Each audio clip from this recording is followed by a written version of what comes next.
DSCR loan costs.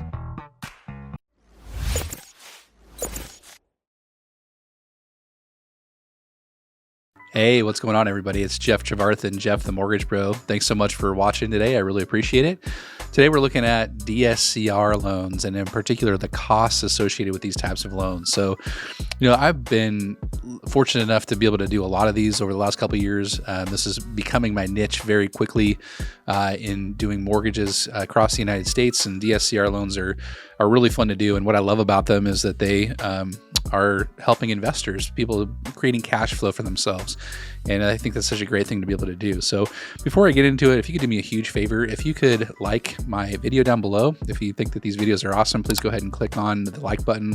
Thanks so much for doing that. And if you really, really like my stuff, go ahead and hit that subscribe button down below. And that'll let you know when these different videos are coming out. So hopefully you like this enough to be able to subscribe as well. So thanks for doing that. All right, let's get into the DSCR loan costs. There are several things associated with DSCR loans that I want to make sure that we touch on in this particular video here. The first one is interest rates. So when we do interest rates for conventional loans, for investment properties, they're on the higher end of the rate spectrum for conventional loans. They're going to be a lot higher than if you're going to do like a primary residence purchase with a conventional loan. But if you're going to do, DSCR loans, they're always going to be higher than those conventional loan rates are. So as an example, what I like to tell people is that you're usually going to be anywhere from 0.5% to 1.5% higher in rate on the DSCR loan versus a conventional investment property loan. So as an example, what do I mean by that? If your conventional investment property loan is going to be at 7.5%, you're going to have a DSCR loan anywhere from probably 8 to 9.5%. And a lot of things go into that rate in terms of your credit profile, prepayment penalties, all those different things, down payment. Those things all affect what the rate is. But for the most part, the DSCR loans are going to be higher in rate.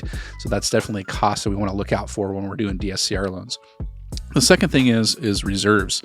So usually when you're doing conventional loans for investment properties, you're also going to have reserves that you're going to have to pay, usually about 6 months. I think I've seen it as little as 3 months before on conventional investment property loans, but probably a minimum of 6 months reserves going forward. DSCR loans always are going to require reserves unless we're doing a cash out refinance. And in some instances, we can use the cash out for the reserves. But for the most part, if we're purchasing property or we're doing a rate and term refinance on these types of DSCR products, we're going to need to have reserves. Now, what is a reserve? Well, it's just 1 month worth of principal, interest, taxes, and insurance monthly payment. So oftentimes you're going to need anywhere at a very, very minimum of 3 months reserves. So if your principal, interest, taxes, and insurance monthly payment is $2,000, let's say, then you're going to need 6 months or 3 months worth of reserves is going to be $6,000. If you're going to need 6 months reserves, then you're going to need $12,000. But it doesn't need to be liquid. It doesn't need to be money that you have in a savings or checking account. It could be something like in a stock or a bond or IRA or 401k. Those things all count as reserves. It's not money that you need to put into the transaction per se. It's just money that we as lenders use as risk calculations to determine your credit worthiness as a borrower. It's kind of like a risk factor, I guess, that DSCR loans have with them. Other types of loans have reserves as well. Jumbo loans all have reserves. For the most part, investment properties on conventional loans have reserves. So it's not something that's uncommon in our industry. It's just something that helps us calculate risk to make sure that you're able to make the payment going forward. And then another cost that's associated with DSCR loans that is not, that I know of, on any other residential real estate loans is what's called a prepayment penalty. And what that means is the prepayment penalties can range anywhere from no prepayment penalty all the way up to a 5-year prepayment penalty is the biggest one that I've seen. Now, some states don't allow prepayment penalties. So if you're in a state that doesn't allow one, let's make sure that we check for that first. But that affects the cost of the loan. It's going to be a higher interest rate because there is no prepayment penalty. So the lenders are inherently going to give you a higher interest rate just because there's no prepayment penalty allowed in your particular state.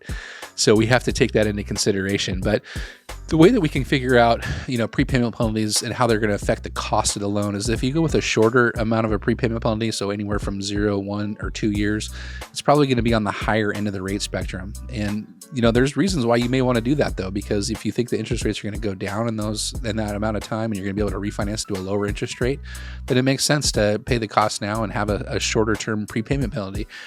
Whereas on the other end, if you're going to go with a longer prepayment penalty, anywhere from 3 to 5 years, you're probably going to be on the lower end of the rate spectrum. So that's something to be aware of when you're doing these DSCR loans. So what does a prepayment penalty look like? So let's say the standard is a 3-year prepayment penalty on the loan, and they have what's called a 3-2-1 prepayment penalty going forward. So let's say that what that means is if you refinance in the first year, 3% would be the penalty of the loan amount that's paid off. Second year would be 2% of the prepayment penalty that's paid off, and then in the third year it'd be 1% of the balance that was paid off. So, for example, if you had a $100,000 loan and you paid it off in year 2 of a 3-year prepayment penalty, your extra fee or cost for paying that off would be $2,000. That's 2% of a $100,000 loan amount. Okay, so that's definitely a cost that's associated with DSCR loans that is not associated with any other types of products. Okay, so rates, reserves, and prepayment penalties are costs associated with DSCR loans. And then just like all other types of loans, they also have like other costs associated with actually getting the loan. So the first one is going to be discount points. And discount points, remember, are so one discount point is equal to 1% of the loan amount. So if our loan amount is $100,000, 1% of that is going to be $1,000.